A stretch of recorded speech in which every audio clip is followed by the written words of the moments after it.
देखिए साहब, आज का पहला प्रश्न है मोस्ट इंपोर्टेंट प्रश्नों में कि दूरदृष्टि दोष में किस लेंस का उपयोग किया जाता है।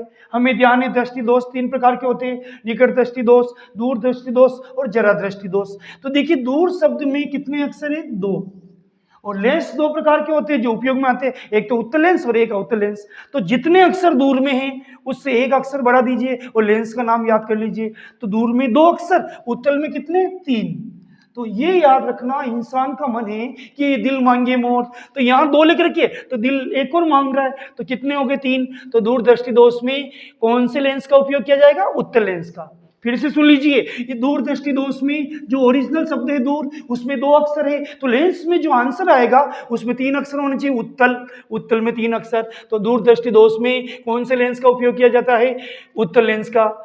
अगला प्रश्न भी इसी प्रकार का है, यही नियम लागू करना है, यही ट्रिक्स लागू करनी है और बड़े आसानी से दूसरों को भी शेयर करना है, तब जाके हमें लगेगा हमारा पारिश्रमिक मिला है। लेकिन बच्चे क्या होते? स्वार्थी बन जाते हैं। ऐसा नहीं करना बेटा, जो दूसरों की सोचता है भगवान उसकी सोचता है।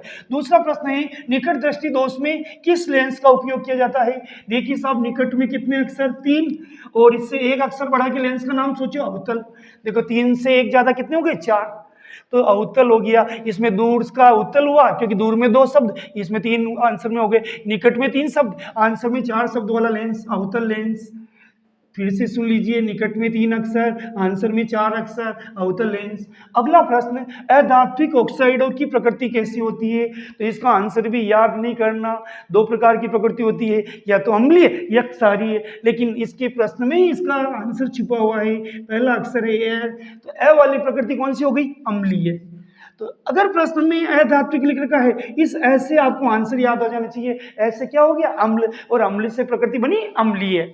अगला प्रश्न, धात्विक ऑक्साइडों की प्रकृति कैसी होती है। इसमें ये शुरू का अक्षर है ही नहीं, इसका मतलब अम्लीय का उल्टा क्या होता? क्षारीय। जो अधात्विक की प्रकृति होती है उसकी जस्ट उल्टी धात्विक की होती है, तो अम्लीय की उल्टी क्या हो जाएगी? क्षारीय। अगला प्रश्न, सिनेप्स किसे कहते हैं? सिनेप्स बच्चे, चेप्सन सिनेप्सन नहीं समझ में। देखिए बेटा, मैं आपको एक चित्र बना के, इधर देखिए, एक तंत्रिका कोशिका ये और एक तंत्रिका कोशिका ये, पहली और ये दूसरी, इसके बीच में ये जो दूरी है उसे हम क्या कहेंगे? सिनेप्स। जैसे मेरे सिर और नीचे के पोर्शन के बीच में ये गला है, तो ये सिनेप्स हो गई। तो इसको मैंने अगर पहली तंत्रिका कोशिका मान ली और इसके नीचे के भाग को दूसरी मान ली, तो बताओ ये जो पोर्शन होगा बीच वाला, उसे क्या कहेंगे? सिनेप्स। ऐसे ही पहली तंत्रिका कोशिका और दूसरी तंत्रिका कोशिका की मध्य की दूरी, यानी दो तंत्रिका कोशिकाओं की मध्य की दूरी क्या कहलाती है? सिनेप्स। पक्का ध्यान रखना, किसके?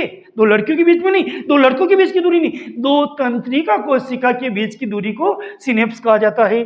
अगला प्रश्न है, प्रोटीन का पाचन कौन सा एंजाइम करता है। तो इस प्रश्न में ही आंसर का राज छुपा हुआ है। प्रोटीन का पहला अक्षर और आंसर का पहला अक्षर मिलता है, नाम राशि एक है, दोनों की इंग्लिश बनाए तो पी से स्टार्ट होती है, दोनों का नाम एक जैसा है। ऐसे प्रश्न रिक्तान में भी आते हैं, घुमा फिरा के भी पूछे जाते हैं, बस आपको आंसर याद होना चाहिए।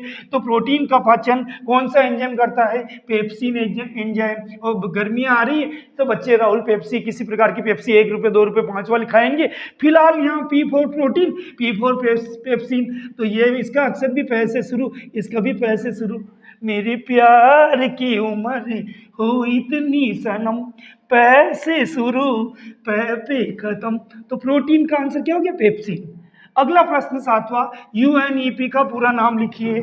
यूएनईपी का पूरा नाम, यू का मतलब हो गया यूनाइटेड, एन का मतलब हो गया नेशन, ई का मतलब हो गया एनवायरमेंट, पी का मतलब हो गया प्रोग्राम।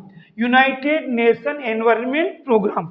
यूनाइटेड को हिंदी में कहेंगे संयुक्त, नेशन को कहेंगे राष्ट्र, एनवायरमेंट को कहेंगे पर्यावरण, प्रोग्राम को कहेंगे कार्यक्रम, संयुक्त राष्ट्र पर्यावरण कार्यक्रम। एक या दो प्रश्न पूरे नाम वाले आते हैं। तो ये देखिए, आज हमने इस छोटी सी वीडियो में आपको सैंपल भेजा है, 7 प्रश्न बना के, ताकि आपको ये लगे कि हमारी सब वीडियो देखने लायक है, और आगे शेयर करिए, हम आपके लिए दुआ करेंगे, आप हमारे लिए केवल शेयर कर दीजिए। लाइक करिए, कमेंट करिए। बहुत बहुत धन्यवाद।